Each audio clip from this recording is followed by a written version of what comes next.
Hello everyone, আসসালামু আলাইকুম। আশা করছি যে যেখান থেকে আমার এই ব্লগ ভিডিওটি দেখছেন সবাই ভালো আছেন, সুস্থ আছেন।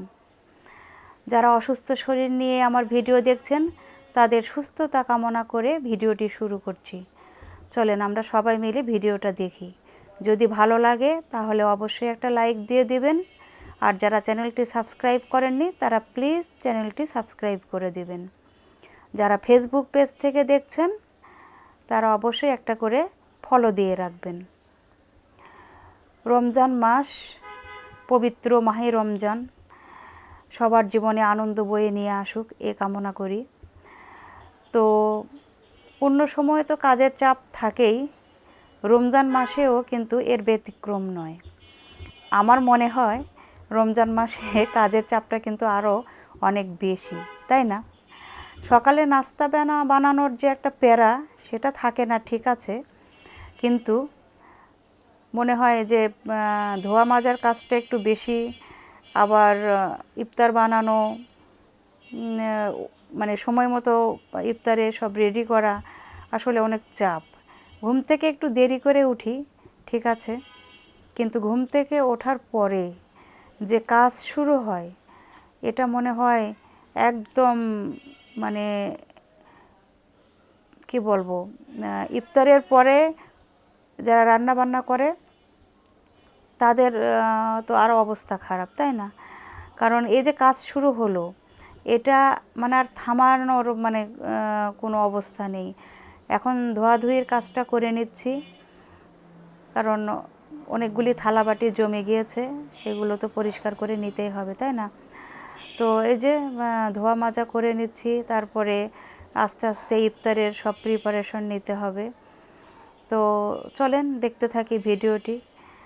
তো এই যে আমার ছেলেকে বললাম যে বাবা একটু ভিডিও করে দাও, কারণ এখন ট্রাইপডে যে ক্যামেরাটা সেট করব সেটার আসলে সময় নেই। যতটুকু পারি একটু ভিডিও করার চেষ্টা করি আর তোমার আন্টিদের সাথে শেয়ার করি। তো ও একটু ভিডিও করে দিচ্ছে আর আমি এই ফাঁকে সব ধোয়া মাজাগুলো করে নিচ্ছি। অনেকগুলো থালা বাটি, তাই না? আসলে কিছু করার নেই, আমার হেল্পিং হ্যান্ড নেই, আমি নিজেই করার চেষ্টা করি। ঘুম থেকে একটু লেটে উঠেছি, মাহির আব্বু তো অফিসে চলে গিয়েছে, আর আমার ছেলেও কিছুক্ষণ পরে তার প্রাইভেট আছে, সে প্রাইভেটে যাবে, এই আর কি।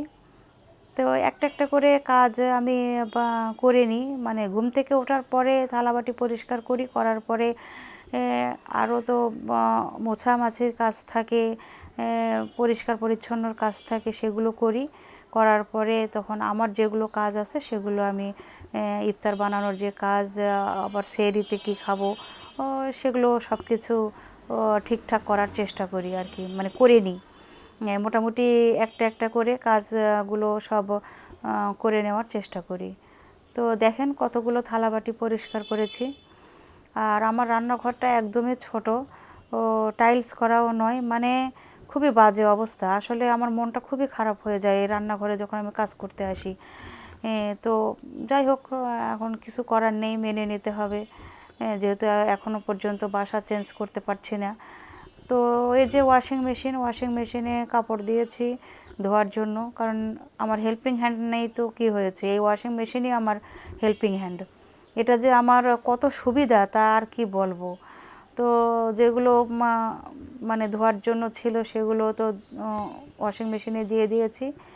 আর এই যে আমার ছেলে পড়াশোনা করছে, সে 5 ওয়াক্ত নামাজ পড়ছে, কোরআন শরীফ তেলাওয়াত করছে, তারপরে তারাবি পড়ছে, এই তো। তো বললাম যে বাবা একটু ভিডিও করি, তুমি যে পড়াশোনা করছো। তোকে বললো যে ঠিক আছে করো, অসুবিধা নেই। তো এই আর কি, সামান্য একটু ক্লিপ নিয়ে রেখেছি। রোজার মাস আসলে পড়াশোনার চাপ তো থাকে, স্কুল বন্ধ, কিন্তু বন্ধের পড়াগুলো তো দিয়ে দিয়েছে। মানে স্কুল খুললেই তখন আবার পরীক্ষা শুরু হয়ে যাবে, তো পড়াশোনা তো করতেই হবে, কিছু করার নেই। তো ও যে পড়াশোনা কমপ্লিট করতেছে আস্তে আস্তে, সবগুলো যেগুলো পড়া দিয়েছে সেগুলো শেষ করার চেষ্টা করছে। আর এই যে আমি ওয়াশিং মেশিনে যে কাপড় ধুয়েছি সেগুলো আবার বারান্দায় শুকাতে দিয়েছি, অনেকগুলো কাপড়ই ধুয়েছি, কারণ আসলে মানে কাপড় এই ডাস্ট যে কোত্থেকে আসে, খুব বেশি পরিমাণে একটু ময়লা হয়। প্রতিদিন ফার্নিচার মুছলেও মনে হয় যে আবার মনে হয় একটা স্তর পড়ে যায়, এরকম একটা অবস্থা, ধুলোর যে একটা স্তর। তো এই যে আমি বারান্দায় ফুলের গাছগুলো দেখালাম, খুব ভালো একটা ফুল আসেনি, মনে হয় বর্ষা আসলে তখন হয়তো গাছগুলোতে ভালো ফুল ফুটবে। তো এই যে ইফতারি বানিয়েছি, মাহির আব্বু ফোন করে বলল যে খুব বেশি ইফতারি বানানোর দরকার নেই, আমি বাইরে থেকে খাবার নিয়ে আসব। তো ও নিয়ে এসেছে, গ্রিল নিয়ে এসেছে, নান নিয়ে এসেছে। তো এই যে 2 পাটে আছে, অবশ্য উপরেও আছে, আবার নিচেরটা আমি আর খুলি নাই, নিচেও 2 পিস আছে, উপরেও 2 পিস আছে, মানে পুরো একটা মুরগিটাই গ্রিল করে নিয়ে এসেছে। সাথে হালিম, আমরা কিন্তু বেশ কয়েকবার হালিম খেয়েছি। মাহির আব্বু হালিম খুবই পছন্দ করে, বাসায় বানায়, তারপরও মনে হয় বাইরেরটা মনে হয় বেশি টেস্ট হয়, এটা মনে হয় আর কি। তো যাই হোক, বাইরে থেকে বেশ কয়েকবার হালিম নিয়ে এসেছে। আমরা রোজার সময় হালিমটা অনেক বেশি পরিমাণে খাওয়া হয়। আর বলেছে যে বন্দিয়া ডে বাই ডে নিয়ে আসবা, মানে যেদিন আনবে সেদিনই খেয়ে যেন শেষ হয়, ফ্রিজে যেন রাখতে না হয়। ফ্রিজে রাখলে আসলে জিলাপি, বন্দিয়া এগুলোর টেস্ট ভালো আসে না। তো ওই যে ছিল আমাদের, ওটাই হচ্ছে ইফতার। তো অল্প পরিমাণে বানিয়েছিলাম, তার শরবত তো ছিলই, ওটা একটু পরে বানিয়েছি। আর এই যে সেহরিতে আবার চলে এসেছি, সেহরি খাবো। তো খেতে খেতে মনে হলো যে একটু ক্লিপ নিয়ে রাখি, কারণ সেহরির ভিডিওটা তো আসলে আপনাদের সাথে কখনোই শেয়ার করা হয় না। তো আর মাছটা রান্না করেছি, আমি সেহরিতে সাধারণত মাছ খাই না, মাছ আমি খেতে পারি না, কিন্তু এবার কেন জানি মনে হচ্ছে মাছ রান্না করে খেলে মনে হয় বেশ ভালো লাগবে, তৃপ্তি সহকারে খেতে পারবো। এই জন্য মাছ রান্না করেছি, আর রান্নাটাও খুবই চমৎকার হয়েছে।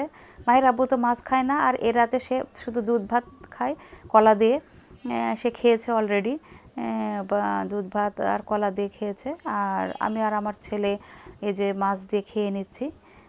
আমি যা খাই আমার ছেলেও তা খায়, কোনো সমস্যা হয় না আমাদের মা ছেলে নিয়ে। মানে আমরা মা ছেলে একই রকম জিনিসই পছন্দ করি। ওর বাবা অবশ্য মাছ খায় না, এই আর কি। তো সবার পছন্দ তো আর একরকম হবে না, সবার পছন্দকে প্রাধান্য দিতে হবে। আর এই যে মাই সোনা শুধু দুধ খায়, 1 গ্লাস দুধ দিলে দুধ খেয়ে নেবে, কিন্তু সে এই যে মানে দুধ কলা ভাত, এটা দেখলে তার মানে কেমন যেন একটা ভিতর থেকে কাজ করে আর কি। এই জন্য আমি রান্নাঘরে চলে এসেছি দুধ কলা দিয়ে ভাত খাওয়ার জন্য। তা আমি বাটির মধ্যে সাধারণত খেয়ে থাকি, কারণ দুধ কলা ভাতটা বাটির মধ্যে নিয়ে খাওয়ার একটা মজাই আলাদা। যারা খাননি তারা খেয়ে দেখবেন, একটা অন্যরকম ফিল। তো যাই হোক, চলেন আমরা আজানটা শুনি, আর সাথে ভিডিওটাও শেষ করে দিই। ফজরের যে আজান দিয়েছে সেটাও আমি একটু ক্লিপ নিয়েছি, চলেন আমরা সবাই মিলে আজান শুনি।